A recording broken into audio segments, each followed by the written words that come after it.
Hey YouTubers, JD Cap here, and we got a hard drive out here, and see the little screws? Those are all the perimeter screws right here. Okay, but you're gonna have to take the sticker off because there's 3 screws right here to get inside this hard drive. So I'm gonna take that last screw off, and one of these screws, the center screw right here, is a long screw. Right here. It's a long one like that.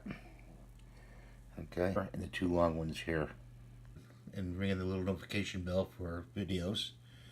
And I want to add to this video also, I'm sorry I have to put this back in, but this is the end of the video. The orientation for these 3 screws: long, short, long.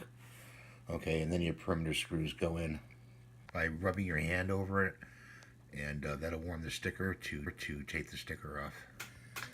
Find yourself a toolkit on eBay like that. These hard drives came out of a Mac Pro 2008, and I'll be testing them, and I'll let you know what my results are. Thanks for watching. Please rate and subscribe.